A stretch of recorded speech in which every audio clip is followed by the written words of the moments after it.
메아리. 새벽 2시 하노이에서 호치민으로 향하는 버스 안. 나는 떨리는 손으로 번호를 눌렀다. 뚜뚜. 그 소리는 내 삶이 갈라지는 소리였다. 장성택의 그림자 아래 이름이 불리면 끝나는 세계. 감시의 전화, 얇은 벽, 서로를 의심하던 눈빛들. 하지만 그 밤 낯선 번호가 연결되었다. 여보세요? 대한민국 총영사관입니다. 나는 울지 않으려 이를 물었다. 그 한마디가 내게 처음 도착한 자유의 숨이었으니까. 여기서 잠깐, 여러분은 지금 어디에서 시청하고 계신가요? 구독과 댓글을 남겨주시면 더 다양한 이야기를 들으실 수 있습니다. 저는 한진우입니다. 한때 북한 외무성 소속 베트남 주재 3등 서기관이었죠. 김일성 종합대학 프랑스 문학과를 수석으로 졸업했고 평양 외국어대에서도 프랑스어를 전공했습니다. 북한에서 외교관이 된다는 건 엘리트 중에 엘리트라는 뜻이었어요. 하지만 지금 이 자리에서 말씀드릴 수 있는 건 그 모든 게 철저한 감시 아래 놓인 삶이었다는 겁니다. 2013년 저는 하노이 주재 북한 대사관에서 근무하고 있었습니다. 겉으로 보기엔 외교관의 삶이었지만 실상은 달랐어요. 대사관 건물은 하노이 시내 한복판에 있었는데 그 안은 철저하게 고립된 공간이었습니다. 우리가 묵는 숙소는 대사관 건물 3층이었어요. 방 하나에 침대 2개, 작은 책상 하나, 벽은 얇았고 옆방 소리가 다 들렸습니다. 아니, 들리게 만들어 놓은 거죠. 전화기는 책상 위에 놓여 있었는데 그 전화기엔 감시 장치가 달려 있었어요. 우리 모두 알고 있었습니다. 통화 내용이 전부 녹음되고 보위부로 보고된다는 걸요. 그래서 전화는 거의 사용하지 않았습니다. 창문 밖을 내다보면 하노이의 거리가 보였어요. 오토바이들이 끊임없이 지나다니고 사람들이 길거리 음식을 먹으며 웃고 떠들었습니다. 자유로워 보였죠. 하지만 저는 그 창문을 통해 밖을 보는 것조차 조심스러웠습니다.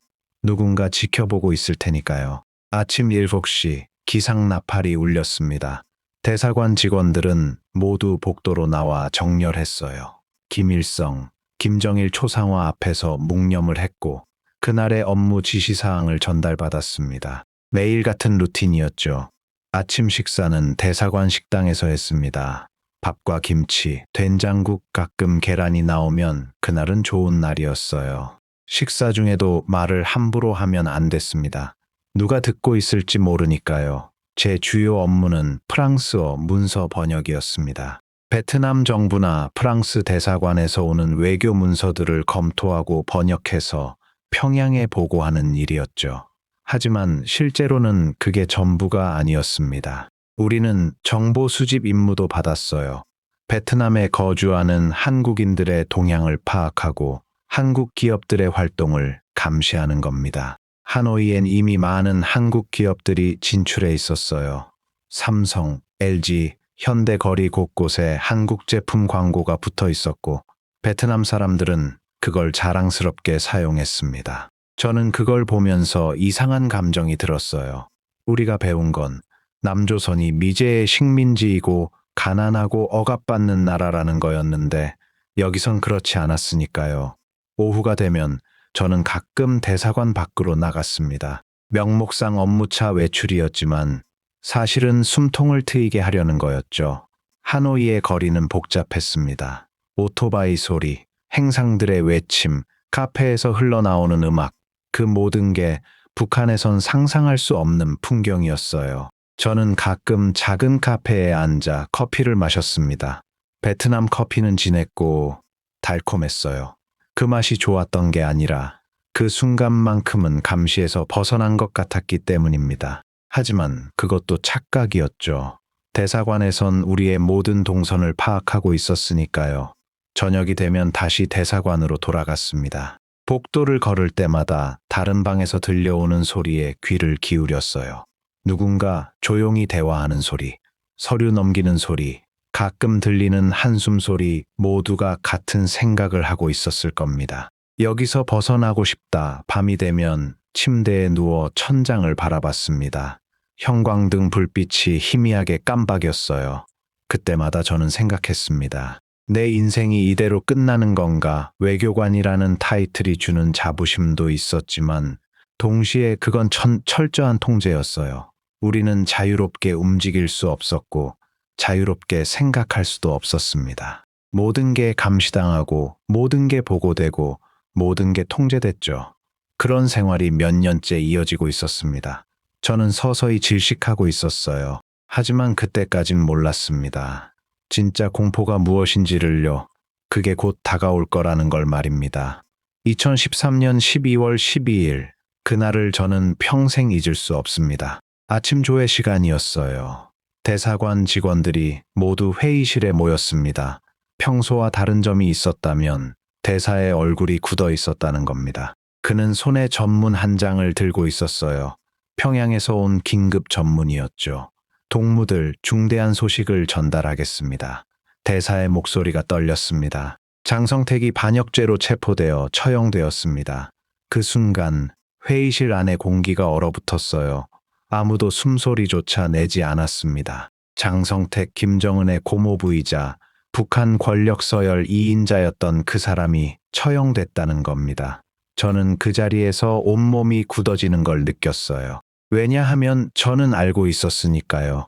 제가 베트남에 파견된 건 장성택 라인을 통해서였다는 걸요. 외무성 내에서도 파벌이 있었습니다. 장성택을 지지하는 그룹과 그렇지 않은 그룹, 저는 장성택 계열 인사들의 추천으로 이 자리에 온 거였어요. 그 사실을 대사관 사람들도 알고 있었습니다. 조회가 끝나고 각자 자리로 돌아갔을 때 저는 제 책상에 앉아 손을 떨었습니다. 서류를 잡으려고 했는데 손이 말을 듣지 않았어요. 옆 책상에 앉은 김 서기관이 저를 힐끗 쳐다봤습니다. 그의 눈빛이 차가웠어요. 말은 하지 않았지만 그 눈빛이 말하고 있었죠. 넌 이제 끝이야. 점심시간이 되었지만 밥이 넘어가지 않았습니다. 식당에 앉아 있는데 다른 직원들의 시선이 느껴졌어요. 누군가 제 뒤에서 속삭이는 소리가 들렸습니다. 한진우도 장성택 라인 아니었나? 이번에 평양으로 소환되겠지. 저는 숟가락을 내려놓았습니다. 더 이상 먹을 수가 없었어요. 오후가 되자 대사관 안의 분위기가 더욱 험악해졌습니다. 보위부 요원들이 각 사무실을 돌아다니며 개인 서류들을 검열하기 시작했어요. 제 책상도 예외는 아니었습니다. 한 요원이 제 서랍을 열어 안을 뒤졌어요. 동무, 개인적으로 보관하고 있는 외부 연락처가 있습니까? 없습니다. 확실합니까? 예, 확실합니다. 요원은 제 얼굴을 한참 들여다봤습니다. 그리곤 아무 말 없이 다음 책상으로 넘어갔어요. 하지만 저는 알고 있었습니다. 이건 시작에 불과하다는 걸요. 그날 저녁 숙소로 돌아왔을 때 제 방 책상 위에 편지 한 통이 놓여 있었습니다. 봉투엔 아무 표시도 없었어요. 손을 떨며 편지를 열었습니다. 거기엔 단 한 줄만 적혀 있었습니다. 조심하시오. 명단에 당신 이름이 있어 누가 보낸 건지 알 수 없었습니다. 하지만 그 편지는 분명한 경고였어요. 저는 그 편지를 찢어서 변기에 버렸습니다. 하지만 그 글귀는 머릿속에 새겨졌죠. 명단에 당신 이름이 있어 그날 밤부터 잠을 잘 수 없었습니다. 침대에 누워있으면 복도에서 들리는 모든 발소리가 제게 오는 것 같았어요. 문 앞에서 멈추는 발소리, 노크 소리, 그리고 한진우 동무, 나오시오 하는 목소리, 그 상상만으로도 식은땀이 흘렀습니다. 며칠 뒤 리 서기관이 사라졌습니다. 아침에 조회에 나오지 않았어요. 대사가 말했습니다.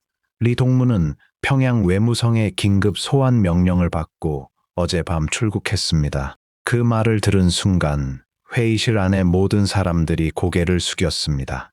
긴급 소환, 그게 무엇을 의미하는지 우리 모두 알고 있었어요. 리 서기관도 장성택 라인이었습니다. 그가 평양으로 돌아가면 어떻게 되는지 말하지 않아도 알 수 있었죠. 저는 그날 오후 대사관 뒤편 작은 공원으로 나갔습니다. 숨이 막혀서 밖으로 나가지 않으면 미칠 것 같았어요. 공원 벤치에 앉아 하늘을 올려다봤습니다. 하노이의 하늘은 맑았어요. 구름 한 점 없이 푸르렀죠. 하지만 제 마음속은 온통 먹구름으로 가득했습니다. 나도 곧 소환될 거야. 평양으로 돌아가면 나도 끝이야. 그 생각이 머릿속을 지배했습니다. 벤치 옆으로 베트남 아이들이 뛰어놀고 있었어요. 웃음소리가 들렸습니다. 자유로운 웃음이었죠. 저는 그 아이들을 보며 생각했습니다. 나는 언제쯤 저렇게 웃을 수 있을까? 그때 문득 한 가지 생각이 스쳤습니다. 여기서 도망칠 수는 없을까? 그 생각이 떠오르자마자 저는 고개를 저었어요. 말도 안 되는 생각이었습니다. 탈출? 북한 외교관이 탈출한다는 건 상상할 수도 없는 일이었어요. 가족이 있었고, 친척이 있었고, 제 인생 전체가 북한에 있었습니다. 만약 제가 도망친다면 그들은 모두 수용소로 끌려갈 겁니다. 세대가 멸족당하는 거죠. 하지만 동시에 또 다른 생각이 들었습니다. 내가 평양으로 돌아가면 어차피 가족도 끝이야. 반역자의 가족이 되는 거니까. 저는 벤치에서 일어나 대사관으로 돌아갔습니다. 발걸음이 무거웠어요. 복도를 걸어가는데 보위부 요원이 제 앞을 지나갔습니다. 그는 저를 보더니 멈춰 섰어요. 한동무, 예. 요즘 컨디션이 안 좋아 보이는데 괜찮습니까? 괜찮습니다. 그럼 됐습니다. 몸 관리 잘하시오. 그는 그렇게 말하고 지나갔습니다. 하지만 그 말투에는 경고가 담겨 있었어요. 우리가 너를 지켜보고 있다. 그날 밤 저는 침대에 누워 천장을 바라봤습니다. 형광등 불빛이 깜박였어요. 그 불빛을 보며 저는 결심했습니다. 이대로는 안 돼. 뭔가 해야 해. 하지만 어떻게 해야 할지는 몰랐습니다. 저는 그저 어둠 속에서 눈을 감았어요. 그리고 기도했습니다. 신을 믿지 않는 저였지만 그 순간만큼은 누군가에게 기도하고 싶었습니다. 제발 살 길을 보여주세요. 장성택 처형 이후 대사관의 분위기는 완전히 바뀌었습니다. 모두가 서로를 의심했어요. 복도에서 마주치면 인사만 하고 재빨리 지나갔고 식사 시간에도 대화가 끊겼습니다. 누구도 먼저 말을 꺼내지 않았어요. 한마디 잘못하면 그게 보위부에 보고될 수 있었으니까요. 저는 매일 아침 출근할 때마다 생각했습니다. 오늘이 마지막 날일 수도 있겠구나. 평양에서 긴급 소환 명령이 떨어지면 24시간 안에 출국해야 했어요.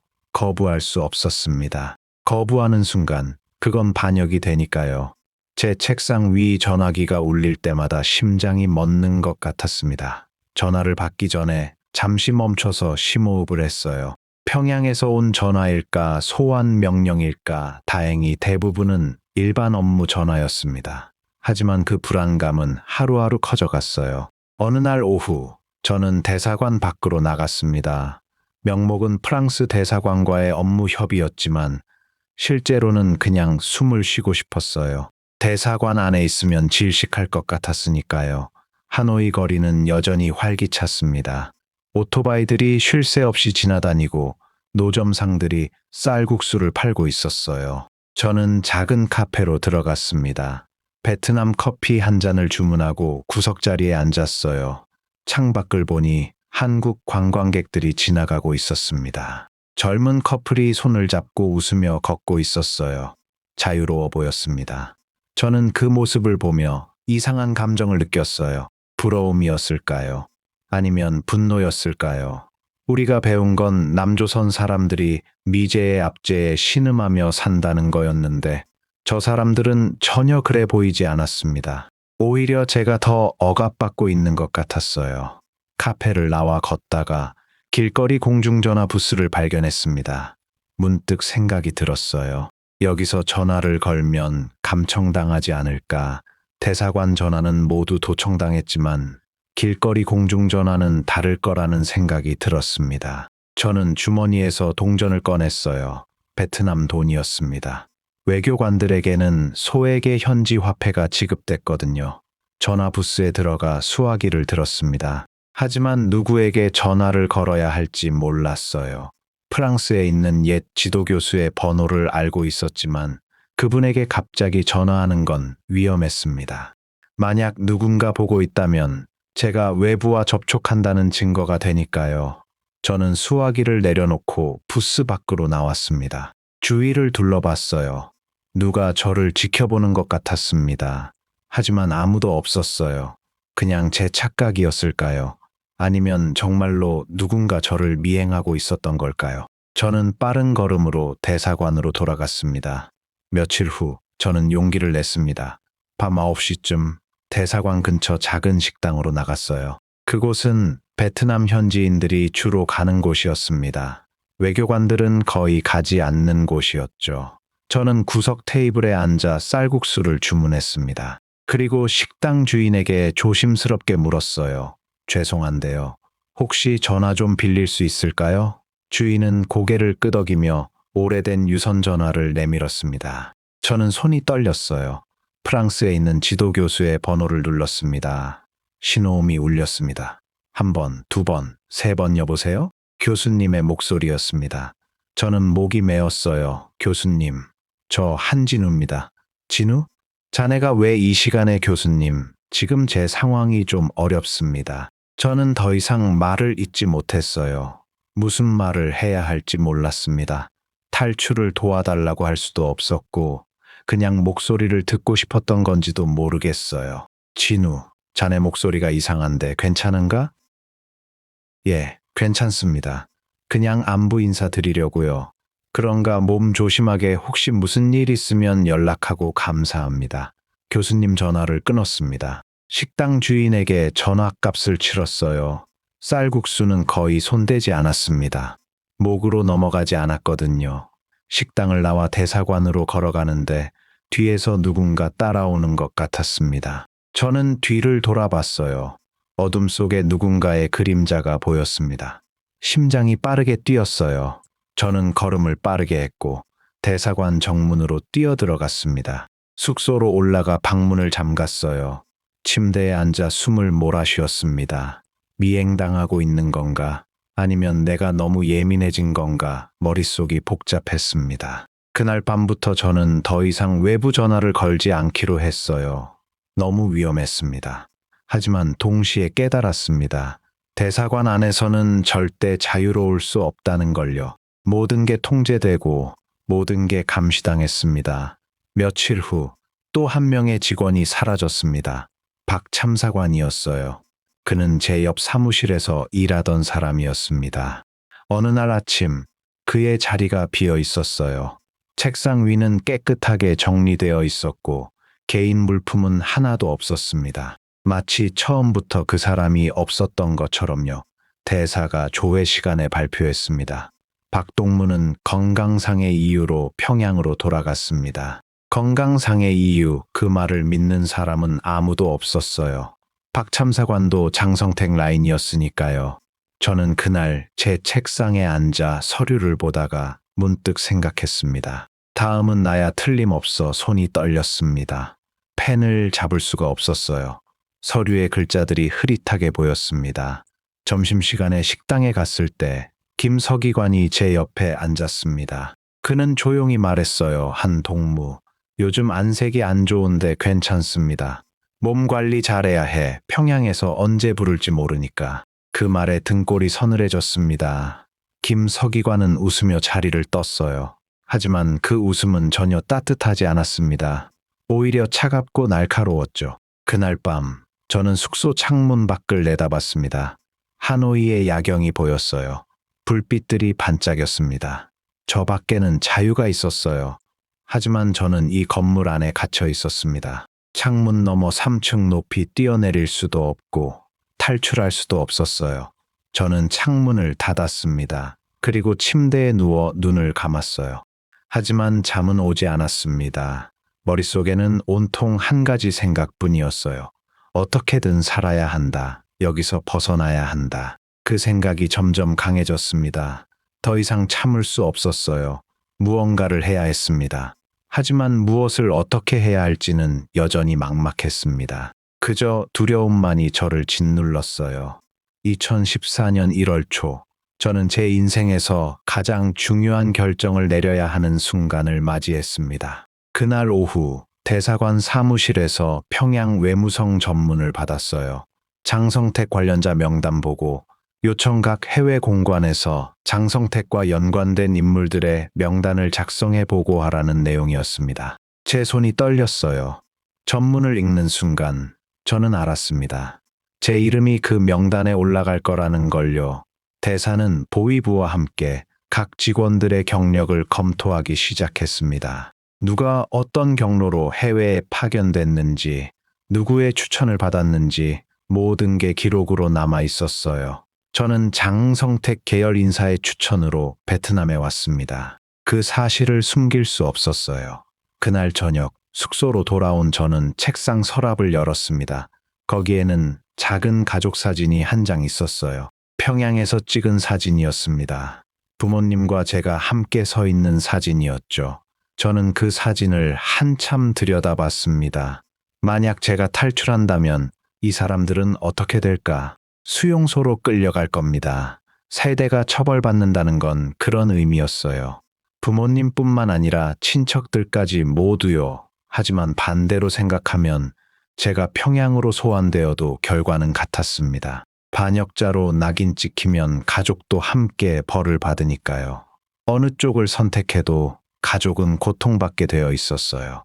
그렇다면 적어도 저라도 살아야 하지 않을까 그런 생각이 들었습니다. 저는 사진을 서랍에 다시 넣었어요. 그리고 창문 밖을 내다봤습니다. 하노이의 밤거리가 보였어요. 불빛들이 반짝이고 사람들이 거리를 걷고 있었습니다. 자유로운 사람들이었죠. 저는 그 순간 깨달았습니다. 제가 정말로 원하는 게 무엇인지를요. 자유였습니다.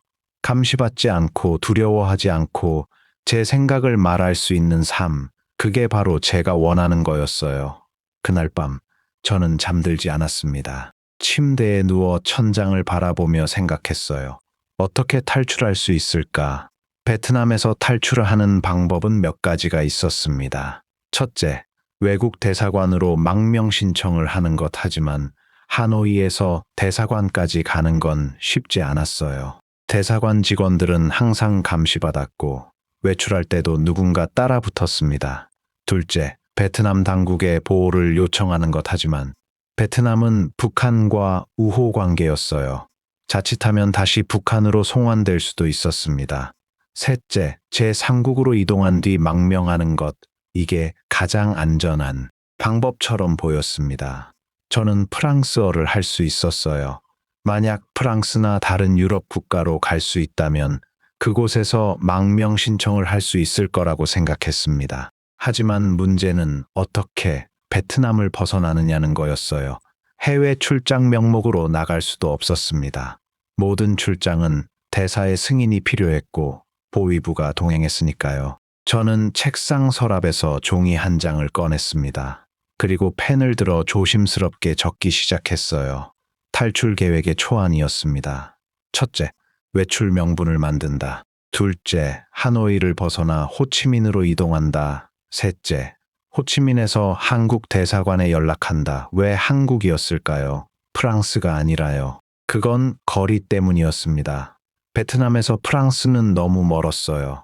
하지만 한국은 가까웠고 같은 언어를 쓰는 사람들이 있었습니다. 무엇보다 한국은 탈북자들을 받아준다는 걸 알고 있었어요. 대사관에서 일하며 간간히 접한 정보들이 있었거든요. 저는 그 계획을 여러 번 읽어봤습니다. 허점이 너무 많았어요. 어떻게 하노이를 벗어날 것인가? 어떻게 감시를 피할 것인가?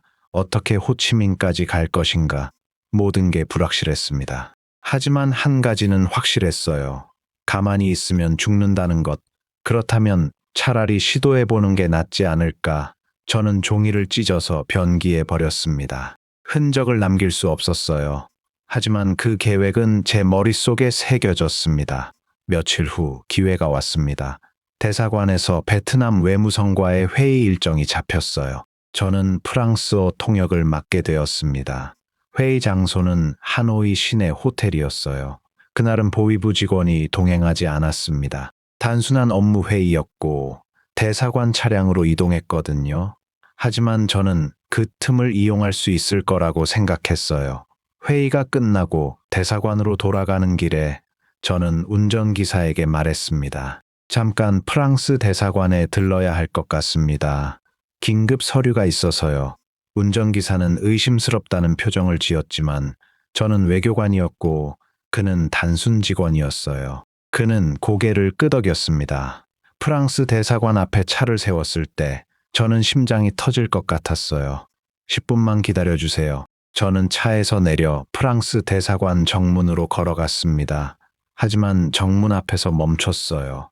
안으로 들어갈 수 없었습니다. 만약 지금 들어가서 망명을 신청한다면 운전기사가 즉시 보고할 겁니다. 그리고 대사관 직원들이 여기로 달려올 거예요. 프랑스 대사관이 저를 보호해 줄까요? 확실하지 않았습니다. 자칫하면 외교 문제가 될 수도 있었어요. 저는 다시 차로 돌아갔습니다. 서류가 내일 준비된다고 하네요. 운전기사는 아무 말 없이 시동을 걸었어요. 대사관으로 돌아가는 내내 저는 자책했습니다. 왜 못 들어갔지? 왜 겁을 냈지? 하지만 동시에 알았습니다. 아직 준비가 덜 됐다는 걸요. 충동적으로 움직이면 실패할 겁니다. 더 치밀하게, 더 조심스럽게 계획해야 했어요. 그날 밤, 저는 다시 책상 앞에 앉았습니다. 머릿속으로 계획을 다시 세웠어요. 이번엔 더 구체적으로요. 호치민으로 가는 방법, 한국 대사관에 연락하는 방법, 모든 걸 단계별로 정리했습니다. 그리고 마지막으로 한 가지를 결심했어요. 이번 달 안에 실행한다. 더 이상 미룰 수 없었습니다. 평양에서 소환 명령이 떨어지기 전에 움직여야 했어요. 저는 창문 밖을 내다봤습니다. 하노이의 밤하늘에 별이 보였어요. 그 별을 보며 저는 속삭였습니다. 조금만 기다려 곧 자유로워질 거야. 그날 밤부터 저는 달라졌습니다. 더 이상 두려움에 짓눌린 사람이 아니었어요. 결심한 사람이었습니다. 2014년 1월 중순, 저는 마침내 실행에 옮기기로 했습니다. 더 이상 기다릴 수 없었어요. 며칠 전 대사관 조회 시간에 대사가 발표했습니다. 평양 외무성에서 일부 직원들에 대한 재배치 계획을 검토 중입니다. 재배치, 그 단어가 무엇을 의미하는지 모두가 알고 있었어요. 소환의 다른 표현이었죠. 저는 그 자리에서 온몸이 굳었습니다. 시간이 없었어요. 그날 오후, 저는 베트남 현지 여행사에 전화를 걸었습니다. 대사관 전화가 아니라 밖에 나가서 공중전화로요. 하노이에서 호치민까지 가는 야간 버스 표를 예약하고 싶습니다. 언제 출발하시겠습니까? 이번 주 금요일 밤 10시요. 알겠습니다. 성함과 연락처를 남겨주세요. 저는 가짜 이름을 댔습니다. 베트남식 이름으로요. 표는 여행사 앞 편의점에서 찾기로 했어요. 대사관에서 멀리 떨어진 곳이었습니다. 전화를 끊고 나니 손이 떨렸습니다. 이제 돌이킬 수 없었어요. 금요일 밤, 그날이 제 운명을 가르는 날이 될 겁니다. 며칠간 저는 평소와 똑같이 행동했습니다. 아침 조회에 참석하고, 업무를 처리하고, 점심을 먹고, 저녁에 숙소로 돌아왔어요. 누구도 제 계획을 눈치채지 못했습니다. 하지만 매일 밤 저는 머릿속으로 계획을 반복했어요. 금요일 밤 9시 외출 명분을 만든다. 베트남 친구를 만난다고 하고 나간다. 버스 터미널로 이동해 호치민행 버스를 탄다. 새벽에 호치민에 도착하면 즉시 한국 대사관에 연락한다. 모든 게 순조롭게 진행된다면 말이죠. 금요일이 밝았습니다. 저는 평소보다 일찍 일어났어요. 거울을 봤습니다. 초췌한 얼굴이 저를 쳐다보고 있었어요. 수염이 자라 있었고 눈 밑에는 다크서클이 있었습니다. 저는 면도를 하고 옷을 갈아입었어요. 가능한 한 평범해 보이려고 했습니다. 아침 조회 시간 대사가 공지사항을 전달했어요. 다음 주 월요일 평양에서 외무성 감찰단이 방문합니다. 그 말을 듣는 순간 저는 확신했습니다. 오늘 밤이 마지막 기회라는 걸요. 감찰단이 오면 모든 직원들을 면담할 겁니다. 제 차례가 되면 끝이에요. 오후 내내 저는 시계만 쳐다봤습니다. 시간이 너무 느리게 흘렀어요. 동료들과 대화를 나누면서도 머릿속은 온통 밤 계획뿐이었습니다. 저녁 6시, 저는 숙소로 올라갔습니다. 가방 하나를 꺼냈어요. 작은 배낭이었습니다. 거기에 여권, 약간의 현금, 그리고 프랑스어 사전 한 권을 넣었어요. 다른 건 필요 없었습니다. 가벼워야 했으니까요. 저녁 식사 시간에 식당으로 내려갔습니다. 평소처럼 밥을 먹었어요. 하지만 목으로 넘어가지 않았습니다. 긴장 때문이었죠. 김 서기관이 제 맞은편에 앉았습니다. 한 동무, 오늘 저녁에 뭐 할 거야? 그냥 쉬려고요, 그래? 나는 TV 좀 봐야겠어. 요즘 너무 피곤하더라고. 저는 고개를 끄덕였습니다. 식사를 마치고 숙소로 올라갔어요. 방문을 잠그고 시계를 봤습니다. 저녁 7시 30분 1시간 반만 더 기다리면 됐습니다. 저는 침대에 앉아 심호흡을 했어요. 진정의 평소처럼 행동해 밤 9시가 되었습니다. 저는 배낭을 메고 방문을 열었어요. 복도는 조용했습니다. 대부분의 직원들이 자기 방에 있었어요. 1층으로 내려가는 계단을 조심스럽게 걸었습니다. 경비실을 지나야 했어요. 당직 경비가 책상에 앉아 신문을 보고 있었습니다. 외출하십니까? 네. 베트남 친구 만나러 갑니다. 몇 시에 돌아오시죠? 저 1시쯤요. 경비는 외출부에 제 이름을 적었습니다. 저는 정문을 나섰어요. 차갑고 습한 하노이의 밤 공기가 얼굴을 스쳤습니다. 뒤돌아보지 않았어요. 계속 걸었습니다. 대사관에서 멀어질수록 심장이 빠르게 뛰었습니다. 택시를 잡았어요. 버스 터미널로 가주세요. 운전기사는 고개를 끄덕이고 출발했습니다. 창밖으로 하노이의 야경이 스쳐 지나갔어요. 오토바이들, 네온사인들, 길거리 음식 가게들, 저는 그 모든 걸 눈에 담았습니다. 마지막으로 보는 풍경일 수도 있었으니까요. 버스 터미널에 도착했습니다. 저는 미리 예약한 표를 찾았어요. 호치민행 야간 버스였습니다. 좌석은 뒷자리였어요. 가능한 한눈에 띄지 않으려고 골랐던 겁니다. 버스에 올랐습니다. 승객들은 대부분 베트남 현지인들이었어요. 저는 제일 뒤쪽 구석 자리에 앉았습니다. 배낭을 무릎에 올려놓고 창밖을 내다봤어요. 밤 10시 정각 버스가 출발했습니다. 하노이를 벗어나기 시작했어요.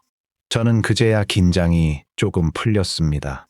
하지만 동시에 새로운 두려움이 밀려왔어요. 지금쯤 대사관에서 알아챘을까? 추격대가 출발했을까? 버스는 어둠 속을 달렸습니다. 창밖은 칠흑 같았어요. 가끔 지나가는 마을의 불빛만이 보였습니다. 저는 눈을 감았지만 잠들 수 없었어요. 몇 시간이 지났을까요? 새벽 1시쯤 버스가 휴게소에 멈췄습니다. 승객들이 내려서 화장실을 가거나 음료수를 샀어요. 저는 버스에 그대로 앉아 있었습니다. 움직이고 싶지 않았어요. 혹시 누가 저를 알아볼까 봐요. 15분 후 버스가 다시 출발했습니다. 이제 호치민까지 2시간 정도 남았어요. 저는 배낭에서 휴대폰을 꺼냈습니다. 대사관에서 지급받은 휴대폰이었어요. 평소엔 사용하지 않았습니다. 감청당할까 봐요. 하지만 지금은 달랐습니다. 더 이상 숨길 이유가 없었어요. 저는 인터넷으로 한국 대사관 호치민 분관 전화번호를 검색했습니다. 손이 떨렸어요. 버스 안은 조용했습니다. 대부분의 승객들이 자고 있었어요. 저는 심호흡을 하고 전화번호를 눌렀습니다.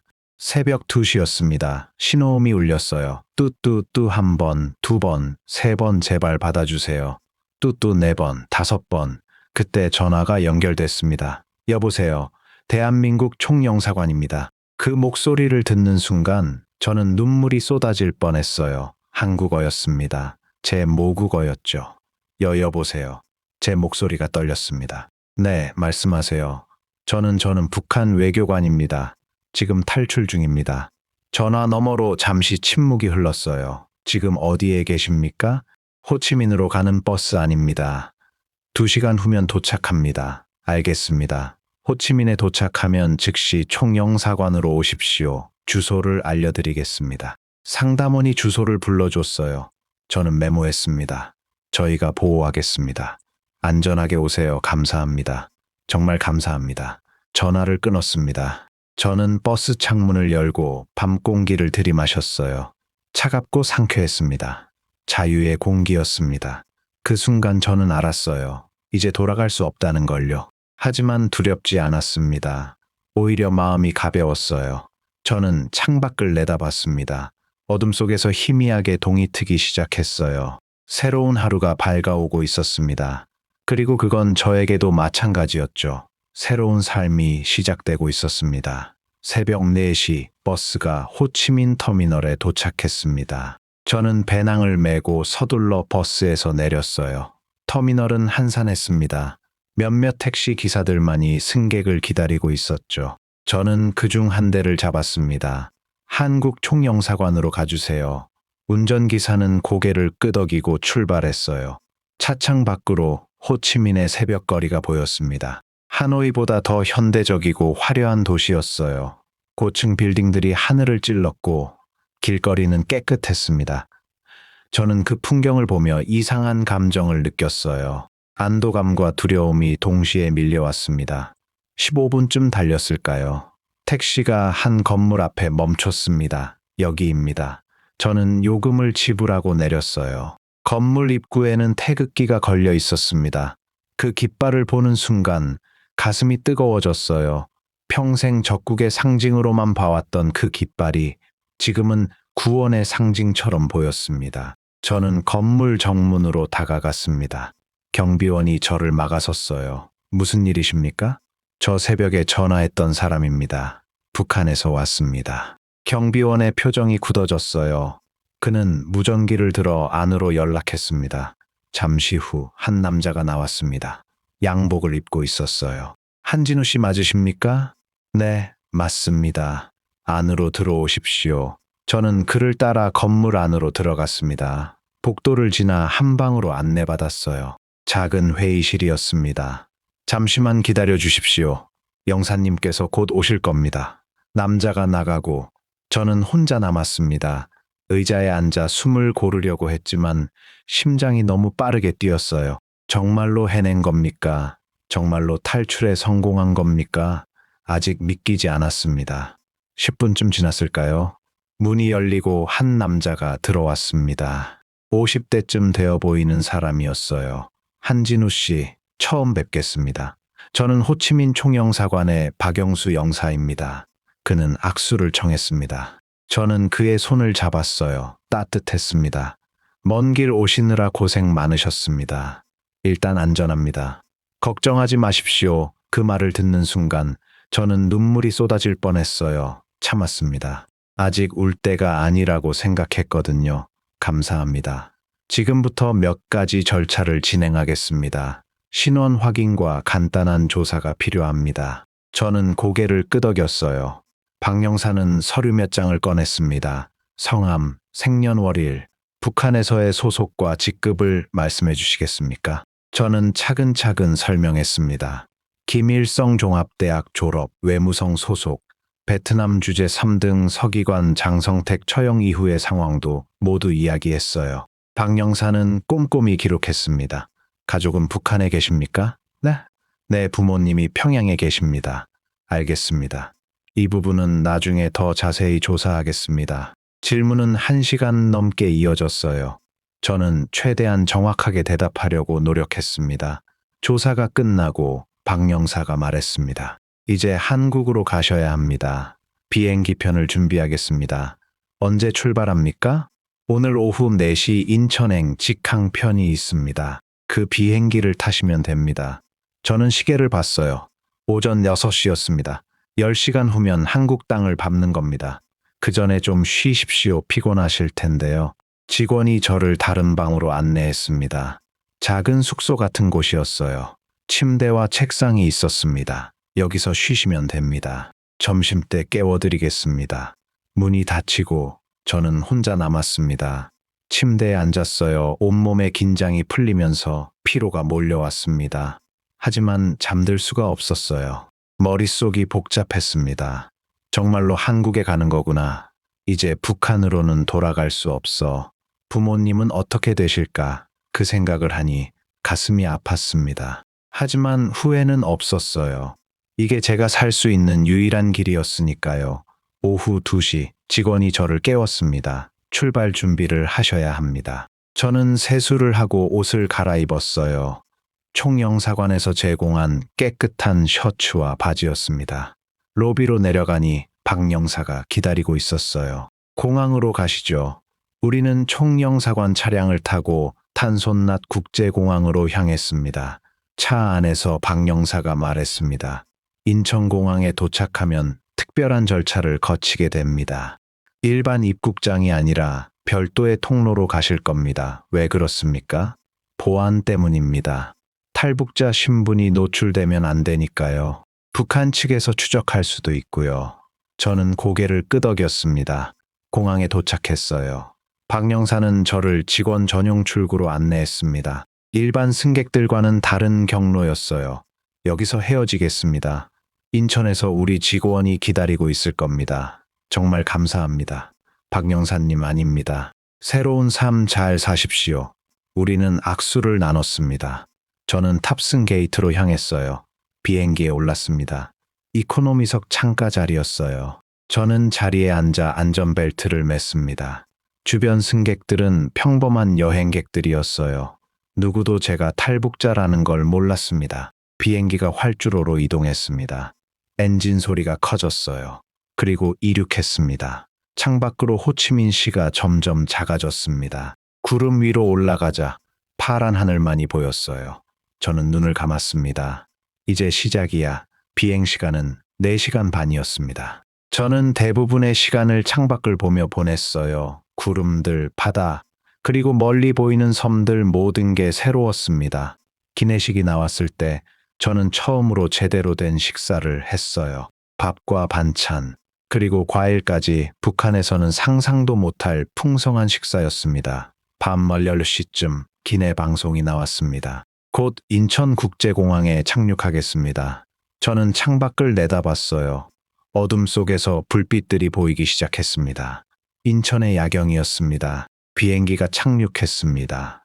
승객들이 일어나 짐을 꺼냈어요. 저는 그들을 따라 비행기에서 내렸습니다. 하지만 일반 승객들과는 다른 방향으로 안내받았어요. 한 직원이 다가왔습니다. 한진우 씨 맞으십니까? 네, 저를 따라오십시오. 우리는 일반 입국장이 아닌 옆쪽의 작은 문으로 들어갔습니다. 복도를 따라 걸었어요. 다른 승객은 아무도 없었습니다. 조용했습니다. 한 방으로 들어갔습니다. 거기에는 2명의 남자가 기다리고 있었어요. 한진우 씨, 환영합니다. 대한민국에 오신 것을 환영합니다. 그 말을 듣는 순간 저는 무릎이 꺾이는 것 같았습니다. 정말로 왔구나. 정말로 한국에 왔구나. 눈물이 흘렀습니다. 이번엔 참을 수 없었어요. 인천공항의 그 작은 방에서 저는 간단한 신원 확인을 마쳤습니다. 2명의 직원은 국가정보원 소속이라고 밝혔어요. 지금부터 안전가옥으로 이동하겠습니다. 거기서 며칠간 조사가 진행될 겁니다. 얼마나 걸립니까?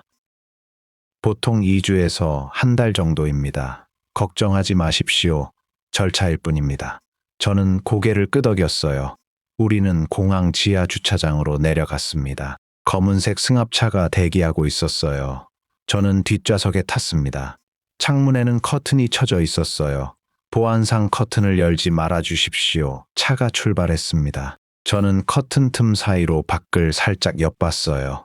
공항을 빠져나가는 길이었습니다. 밤임에도 불구하고 도로는 밝았어요. 가로등이 빼곡히 설치되어 있었습니다. 북한에서는 밤이면 칠흑 같은 어둠이 내렸는데 여기는 달랐어요. 밤에도 대낮처럼 밝았습니다. 고속도로에 진입했습니다. 그때 저는 무언가를 발견하고 숨이 멎었어요. 도로였습니다. 편도 3차선 양쪽 합쳐서 6개 차선이었어요. 저는 북한에서 평생 살면서 그런 도로를 본 적이 없었습니다. 평양의 가장 넓은 도로도 왕복 4차선이었어요. 그마저도 차가 거의 다니지 않았죠. 하지만 여기는 달랐습니다. 6개 차선이 모두 차로 가득했어요. 승용차들이 빠른 속도로 달리고 있었습니다. 저는 그 광경을 보며 말문이 막혔어요. 처음 보시죠? 옆에 앉은 직원이 웃으며 물었습니다. 네, 이렇게 넓은 도로는 처음입니다. 아직 시작도 안 했습니다. 서울 들어가면 더 놀라실 겁니다. 차는 계속 달렸어요. 저는 커튼 틈으로 밖을 계속 쳐다봤습니다. 고층 아파트 단지들이 보였어요. 창문마다 불이 환하게 켜져 있었습니다. 몇십 층짜리 건물들이 줄지어 있었어요. 북한에서는 평양의 류경 호텔이 가장 높은 건물이었습니다. 하지만 그 건물은 미완성이었어요. 껍데기만 있고 안은 텅 비어 있었죠. 그런데 여기는 그런 높은 건물들이 즐비했습니다. 그것도 사람들이 실제로 살고 있는 건물들이요. 저 아파트들에 사람들이 다 살고 있습니까? 당연하죠. 한국에선 대부분 아파트에 삽니다. 전기는 항상 들어옵니까? 직원이 웃었습니다. 물론입니다. 24시간 전기가 들어오죠. 물도 항상 나오고요. 저는 할 말을 잃었어요. 북한에서는 평양 중심부를 제외하면 전기가 제대로 공급되지 않았습니다. 하루에 몇 시간씩만 전기가 들어왔어요. 물도 마찬가지였습니다. 수도꼭지를 틀어도 물이 나오지 않는 날이 더 많았죠. 그런데 여기서는 모든 게 당연한 것처럼 작동하고 있었습니다. 차가 서울 시내로 진입했습니다. 저는 눈을 뗄 수가 없었어요. 빌딩들이 하늘을 찔렀습니다. 네온 사인들이 화려하게 빛났어요. 거리마다 간판들이 빼곡했습니다. 편의점, 카페, 식당, 옷가게 모든 게 환하게 불을 밝히고 있었습니다. 그리고 사람들 밤 10시가 넘었는데도 거리에는 사람들이 가득했어요. 옷을 입은 모습도, 걸음걸이도 모두 여유로워 보였습니다. 아무도 두려워하는 표정이 아니었어요. 자유로웠습니다. 이게 남조선입니까? 저는 중얼거렸어요. 직원이 제 반응을 보며 조용히 말했습니다. 북한에서 배운 것과 많이 다르죠? 네, 완전히 다릅니다. 저는 북한에서 남조선에 대해 배웠던 내용들을 떠올렸습니다. 미제의 식민지, 굶주리는 인민들, 억압받는 노동자들. 그런데 제 눈앞에 펼쳐진 광경은 정반대였어요. 풍요롭고 자유롭고 밝았습니다. 차가 한 건물 앞에 멈췄습니다. 도착했습니다. 우리는 차에서 내렸어요. 아파트 단지였습니다. 경비가 삼엄했어요. 건물 안으로 들어가 엘리베이터를 탔습니다. 10층에서 내렸어요. 복도를 따라 걸어가 한 집 앞에서 멈췄습니다. 여기서 지내시면 됩니다. 문을 열고 들어갔어요. 작은 아파트였습니다. 거실, 방 2개, 화장실, 부엌 간단한 가구들이 갖춰져 있었어요. 내일부터 조사가 시작됩니다. 오늘은 푹 쉬십시오. 직원들이 나가고 저는 혼자 남았습니다. 거실 소파에 앉아 주위를 둘러봤어요. TV, 냉장고, 에어컨 모든 게 새 것이었습니다. 저는 일어나 창문으로 갔습니다. 커튼을 젖히고 밖을 내다봤어요. 서울의 야경이 펼쳐졌습니다. 끝없이 펼쳐진 불빛들, 자동차 불빛, 건물 불빛, 거리의 조명들, 마치 별들이 땅으로 내려온 것 같았어요. 저는 그 광경을 보며 울었습니다. 이번에는 슬픔이 아니었어요. 감격이었습니다. 북한에서 우리가 배운 모든 것이 거짓이었습니다. 남조선은 가난하지 않았어요. 오히려 북한보다 훨씬 부유했습니다. 사람들은 억압받지 않았어요. 자유롭게 살고 있었습니다. 저는 평생 속아 살았던 겁니다. 그 사실이 화가 나면서도 동시에 안도감이 들었어요. 적어도 이제는 진실 속에서 살 수 있으니까요. 저는 부엌으로 갔습니다. 냉장고를 열었어요. 음료수, 우유, 과일들이 가득했습니다. 직원들이 미리 채워놓은 것 같았어요. 우유 한 병을 꺼내 마셨습니다. 차갑고 달콤했어요. 이런 맛있는 우유를 마신 게 얼마만인지 모르겠어요. 화장실로 갔습니다. 수도꼭지를 틀었어요. 물이 콸콸 쏟아졌습니다. 깨끗한 물이었습니다. 저는 얼굴을 씻었어요. 거울을 봤습니다. 초췌한 얼굴이 저를 쳐다보고 있었어요. 하지만 눈빛만큼은 달랐습니다. 더 이상 두려움이 없었어요. 희망이 있었습니다. 침대에 누웠습니다. 푹신했어요. 북한에서는 딱딱한 침대에서 잤는데 이 침대는 구름 같았습니다. 저는 천장을 바라보며 생각했어요. 정말로 해냈구나. 정말로 자유를 얻었구나. 하지만 동시에 다른 생각도 들었습니다. 북한에 남겨진 사람들, 부모님, 친척들, 그리고 수많은 북한 주민들, 그들은 아직도 거짓 속에서 살고 있어요. 진실을 모른 채요. 저는 그날 밤 결심했습니다. 언젠가 이 진실을 세상에 알리겠다고, 북한의 거짓을 폭로하겠다고, 그게 제가 자유를 얻은 대가로 해야 할 일이라고 생각했습니다. 눈을 감았어요. 이번에는 편안하게 잠들 수 있을 것 같았습니다. 두려움 없이요. 다음 날 아침, 저는 낯선 소리에 잠에서 깼습니다. 새소리였어요. 창문 밖에서 참새들이 지저귀고 있었습니다. 북한에서도 새소리는 들었지만 왠지 이곳의 새소리는 달랐어요. 더 자유로워 보였습니다. 시계를 봤습니다. 아침 7시였어요. 저는 일어나 창문을 열었습니다. 시원한 공기가 들어왔어요. 아래 거리에는 출근하는 사람들이 보였습니다. 모두 바쁜 걸음으로 움직이고 있었어요. 하지만 그 바쁨 속에도 여유가 있어 보였습니다. 아침 10시 초인종이 울렸습니다. 문을 열자 어제 그 직원이 서 있었어요. 잘 주무셨습니까? 네, 감사합니다. 아침 식사하셨습니까? 아직입니다. 그럼 먼저 식사하시죠. 조사는 10시부터 시작하겠습니다. 직원은 편의점 도시락을 건넸습니다. 저는 그걸 받아들고 식탁에 앉았어요. 도시락을 열었습니다. 밥, 반찬, 국까지 들어 있었어요. 포장된 음식이었지만 북한에서 먹던 어떤 음식보다 훌륭했습니다. 천천히 먹었어요. 하나하나 음미하면서요. 밥알이 윤기가 났고 반찬은 간이 적당했습니다. 국은 뜨겁고 고소했어요. 식사를 마치고 저는 씻고 옷을 갈아입었습니다. 10시 정각 조사가 시작되었습니다. 거실에 2명의 조사관이 왔어요. 노트북과 녹음기를 가져왔습니다. 오늘부터 신상 조사를 진행하겠습니다. 시간이 좀 걸릴 수 있습니다. 얼마나 걸립니까? 보통 2주에서 한 달입니다. 탈북 경위, 북한에서의 생활, 가족 관계, 직업 등 모든 걸 확인해야 합니다. 저는 고개를 끄덕였어요. 질문이 시작되었습니다. 출생지가 어디입니까? 평양입니다. 정확한 주소는 평양시 중구역입니다. 부모님의 성함과 직업은? 저는 하나하나 대답했습니다. 아버지는 당 간부였고 어머니는 교사였어요. 형제는 없었고 저 혼자였습니다. 김일성 종합대학에 어떻게 입학했습니까? 고등중학교를 수석으로 졸업해서 추천을 받았습니다. 전공은 왜 프랑스 문학을 선택했습니까? 외교관이 되고 싶었습니다. 그리고 프랑스어가 좋았어요. 질문은 계속되었습니다. 대학생활 졸업 후 외무성 배치, 베트남 파견 경위 모든 걸 자세히 설명해야 했어요. 오전 내내 조사가 이어졌습니다. 점심시간에 잠시 휴식을 취하고 오후에 다시 시작했어요. 장성택과는 어떤 관계였습니까? 직접적인 관계는 없었습니다. 다만 제가 베트남에 파견된 건 장성택 계열 인사의 추천이었어요. 그 인사의 이름은 리명철 외무성 부상입니다. 현재 그의 행방을 알고 있습니까? 모릅니다. 제가 탈출하기 전에는 아직 평양에 있었던 것 같습니다. 조사는 3일간 계속되었습니다. 매일 아침 10시부터 저녁 6시까지요.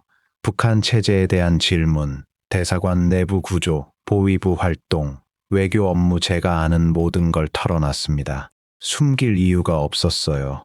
오히려 이 모든 걸 알리고 싶었습니다. 나흘째 되는 날 조사관이 말했습니다. 기본 조사는 끝났습니다. 이제 하나원으로 가시게 됩니다. 하나원이 뭡니까? 북한 이탈 주민 정착지원사무소입니다. 거기서 한국 사회에 적응 교육을 받게 됩니다. 얼마나 걸립니까? 보통 3개월입니다. 저는 고개를 끄덕였어요. 며칠 후 저는 하나원으로 이송되었습니다. 경기도 안성에 있는 곳이었어요. 큰 건물이었습니다. 들어가자 직원이 반갑게 맞아주었어요. 환영합니다. 여기서 새로운 시작을 준비하시면 됩니다. 기숙사 같은 곳이었어요. 방을 배정받았습니다. 2인 1실이었는데 룸메이트는 저보다 먼저 온 탈북자였어요. 안녕하세요. 저는 김성진이라고 합니다. 한진우입니다. 어디서 오셨어요? 베트남 대사관에 있었습니다. 오, 외교관이셨구나. 대단하시네요. 성진 씨는 함경북도 출신이었어요. 중국을 거쳐 탈북했다고 했습니다. 그는 이미 한 달째 하나원에 있었어요. 여기 괜찮아요. 밥도 잘 나오고 교육도 유익해요. 그리고 무엇보다 그가 웃었습니다. 자유예요. 다음 날부터 교육이 시작되었습니다. 한국어 교육이 첫 번째였어요. 북한말과 남한말의 차이를 배웠습니다. 동무가 아니라 친구, 동지가 아니라 씨를 붙여요. 인민반이 아니라 통반입니다. 위대한 수령님이 아니라 대통령입니다. 모든 게 새로웠어요. 같은 한국어인데 이렇게 다를 줄은 몰랐습니다. 경제 교육도 받았습니다. 자본주의, 시장 경제, 은행 시스템 북한에서는 배울 수 없었던 내용들이었어요. 한국에서는 돈을 벌어서 살아야 합니다. 국가가 배급해주지 않아요. 직업을 구해야 하고 월급을 받아서 집세를 내고 식비를 쓰고 저축도 해야 합니다. 저는 열심히 들었습니다. 메모도 꼼꼼히 했어요. 문화교육도 있었습니다. 지하철 타는 법, 버스 타는 법, 은행 이용하는 법 모든 게 북한과 달랐어요. 어느 날은 실제로 외출을 했습니다. 안성 시내로 나갔어요. 처음으로 한국의 거리를 자유롭게 걸어본 겁니다. 마트에 들어갔습니다. 끝없이 펼쳐진 상품들, 과자, 음료수, 과일, 고기, 생선 모든 게 넘쳐났어요. 저는 그 앞에 멍하니 서 있었습니다. 고르세요. 하나 사드릴게요. 직원이 웃으며 말했습니다. 저는 초콜릿 하나를 집었어요. 계산대로 갔습니다. 직원이 바코드를 찍고 말했어요. 2,000원입니다. 저는 지갑에서 돈을 꺼내 건넸습니다. 하나원에서 용돈으로 준 돈이었어요. 마트를 나와 초콜릿을 뜯어 먹었습니다. 달콤했어요. 그 달콤함이 자유의 맛 같았습니다. 공원에 앉아 사람들을 구경했어요. 연인들이 손을 잡고 걷고, 아이들이 뛰어놀고, 노인들이 벤치에 앉아 이야기를 나눴습니다. 평화로운 풍경이었어요. 누구도 감시받지 않았고, 누구도 두려워하지 않았습니다. 저는 그 모습을 보며 생각했습니다. 이게 정상인 거구나. 이게 인간다운 삶이구나. 3개월이 지났습니다. 하나원 교육을 마칠 때가 되었어요. 수료식 날, 저는 수료증을 받았습니다. 축하합니다. 이제 대한민국 국민으로서 새로운 삶을 시작하십시오. 원장님이 악수를 청했습니다. 저는 그의 손을 잡았어요. 감사합니다. 앞으로 어떻게 하실 계획입니까? 일단 일자리를 구하려고 합니다. 그리고 저는 잠시 망설였다가 말했어요. 북한의 진실을 알리는 일을 하고 싶습니다. 원장님이 고개를 끄덕였습니다. 좋은 뜻입니다. 응원하겠습니다. 하나원을 나오는 날, 저는 짐을 챙기며 룸메이트 성진 씨에게 말했습니다. 형, 연락하고 지냅시다 그래요. 꼭 연락해요. 우리는 포옹했습니다. 같은 처지의 사람들끼리 느끼는 연대감이었어요. 버스를 타고 서울로 향했습니다. 창밖으로 펼쳐진 풍경을 보며 저는 미소 지었습니다. 새로운 시작이었어요. 두렵기도 했지만 설렜습니다. 이제 진짜 자유인으로서의 삶이 시작되는 거니까요. 2015년 봄, 저는 서울 신촌의 작은 원룸에 정착했습니다. 하나원에서 지원해준 정착금으로 계약한 곳이었어요. 좁았지만 제 공간이었습니다. 평생 감시당하며 살았던 제게 이 작은 방은 성 같았어요. 첫 달은 적응하느라 정신이 없었습니다. 은행 계좌 개설, 핸드폰 개통, 주민등록증 발급 모든 게 새로운 경험이었어요. 특히 신기했던 건 주민등록증이었습니다. 한진우, 대한민국 국민 그 글자를 보며 저는 눈물이 났어요. 정말로 대한민국 국민이 된 겁니다. 일자리를 구하기 시작했습니다. 프랑스어를 할 수 있다는 게 큰 장점이었어요. 몇 군데 면접을 봤습니다. 한 번역 회사에서 연락이 왔어요. 다음 주 월요일부터 출근하실 수 있으십니까? 네, 가능합니다. 처음으로 받은 월급이 얼마나 감격스러웠는지 몰라요. 통장에 찍힌 숫자를 보며 한참을 멍하니 있었습니다. 제 노동으로 번 정당한 대가였어요. 북한에서는 월급이라는 게 거의 의미가 없었습니다. 배급이 끊긴 지 오래였고 돈이 있어도 살 게 없었으니까요. 하지만 여기는 달랐습니다. 번 돈으로 제가 원하는 걸 살 수 있었어요. 첫 월급으로 부모님 생각이 났습니다. 평양에 계신 부모님, 제가 탈북한 후 어떻게 되셨을까요? 밤마다 그 생각에 잠을 이루지 못했어요. 어느 날 탈북자 모임에 참석했습니다. 같은 처지의 사람들이 모여 이야기를 나누는 자리였어요. 거기서 한 분을 만났습니다. 이미 한국에 정착해 방송 활동을 하고 계신 분이었어요. 한진우 씨, 북한 외교관 출신이시라고요? 네, 그렇습니다.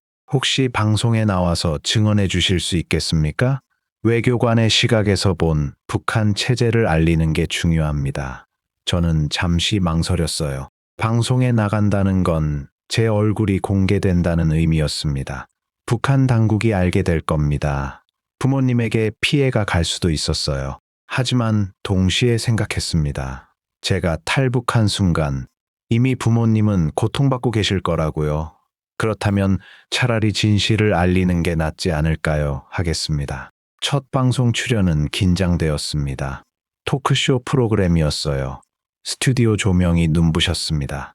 진행자가 질문했어요. 북한 외교관으로 살면서 가장 충격적이었던 순간이 언제였습니까? 저는 숨을 크게 들이마셨습니다. 장성택 처형 이후였습니다.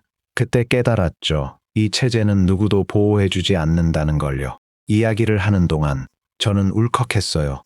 하지만 참았습니다. 끝까지 말해야 했으니까요. 하노이에서 새벽 2시에 한국 대사관에 전화를 걸었을 때 통화음이 울렸습니다. 그 소리가 제게는 자유의 소리였어요. 방송이 나간 후 반응이 뜨거웠습니다. 포털 사이트에 제 이야기가 올라왔어요. 댓글들을 읽었습니다. 용기 있는 선택이었습니다. 북한의 실상을 알려주셔서 감사합니다. 새로운 삶 응원합니다. 따뜻한 말들이었어요. 하지만 동시에 악플도 있었습니다. 가족을 버리고 왔네. 북한 간첩 아니냐. 그런 말들도 있었어요. 처음에는 상처받았습니다. 하지만 점차 무뎌졌어요. 모든 사람을 이해시킬 수는 없다는 걸 알았으니까요. 그 후로 저는 여러 방송에 출연했습니다. 북한 체제의 허구성, 외교관의 삶, 탈북 과정, 제가 겪은 모든 걸 증언했어요. 강연도 시작했습니다. 대학교, 단체에서 초청이 왔어요. 북한 외교관이 본 북한의 민낯이라는 제목으로 강연했습니다. 청중들은 진지하게 들었어요. 특히 젊은 학생들이 많은 질문을 했습니다. 북한 주민들은 정말 세뇌당에 있나요? 통일이 가능할까요? 우리가 도울 수 있는 게 뭘까요? 저는 최선을 다해 답했습니다. 세뇌는 존재합니다. 하지만 진실은 결국 드러납니다. 통일은 가능합니다. 하지만 준비가 필요합니다. 관심을 가져주세요. 북한 주민들을 잊지 말아주세요. 2017년 저는 한 출판사의 제안을 받았습니다. 책을 쓰시는 게 어떻겠습니까? 한진우 씨의 이야기를 더 많은 사람들에게 전할 수 있습니다. 저는 고민 끝에 수락했어요. 몇 달간 원고를 썼습니다. 북한에서의 삶, 베트남 대사관에서의 나날들, 장성택 처형의 공포, 그리고 탈출 모든 걸 담았어요. 원고를 쓰면서 많이 울었습니다. 과거를 되돌아보는 건 고통스러웠어요. 하지만 필요한 일이었습니다. 책이 출간되었습니다. 하노이에서 자유로라는 제목이었어요. 서점에 제 책이 놓인 걸 봤을 때 실감이 나지 않았습니다. 내가 정말 작가가 됐구나. 독자들의 편지가 왔습니다. 책 읽고 많이 울었습니다. 북한에 대해 다시 생각하게 되었습니다. 용기를 주셔서 감사합니다. 그런 말들이 저를 지탱해 주었어요. 2020년 코로나가 터졌습니다. 세상이 멈춘 것 같았어요. 하지만 저는 오히려 그 시간을 활용했습니다. 유튜브 채널을 시작한 겁니다. 한진우의 북한 이야기라는 채널이었어요. 북한의 일상, 체제의 문제점, 탈북자들의 삶, 다양한 주제로 영상을 올렸습니다. 구독자가 늘어났어요. 댓글로 소통하며 더 많은 사람들과 연결되었습니다. 어느 날 한 댓글이 눈에 띄었어요. 저도 탈북자입니다. 한진우 선생님 영상 보면서 힘을 얻습니다. 그 댓글을 보며 저는 깨달았습니다. 제 이야기가 누군가에게 희망이 되고 있다는 걸요. 2024년, 지금 저는 여전히 서울에서 살고 있습니다. 번역 일을 하며 생계를 유지하고 방송과 강연으로 북한의 실상을 알립니다. 완벽한 삶은 아니에요. 여전히 외롭고 가끔은 북한에 두고 온 사람들이 그립습니다. 하지만 후회는 없습니다. 제가 선택한 이 길이 옳았다고 믿으니까요. 며칠 전 남산에 올라갔습니다. 서울 시내가 한눈에 내려다 보였어요. 빌딩들, 도로들, 한강 그 모든 게 아름다웠습니다. 저는 그 풍경을 보며 속삭였습니다. 아버지, 저 이제 괜찮습니다. 여기서 자유롭게 살고 있어요. 언젠가 북한도 이렇게 변할 겁니다. 바람이 불었어요. 따뜻한 봄바람이었습니다. 저는 눈을 감고 그 바람을 느꼈습니다. 자유의 바람이었어요. 그리고 저는 알았습니다. 제가 탈북자가 아니라 인간으로 다시 태어난 사람이라는 걸요. 밤마다 저는 여전히 잠들기 전 그날의 통화음을 떠올립니다. 뚜 여보세요? 그 소리가 자유의 첫 숨이었거든요. 그리고 그 숨은 지금도 계속되고 있습니다. 매일, 매 순간 대한민국의 하늘 아래서요. 죽음을 넘어 운명적 삶을 선택한 이야기, 그리고 이제 매일 작은 행복을 고쳐가는 이야기입니다. 오늘 이야기 어떠셨나요? 여러분의 의견과 탈북민들이 자유대안의 정착을 응원하는 메시지를 댓글로 남겨주세요. 감사합니다.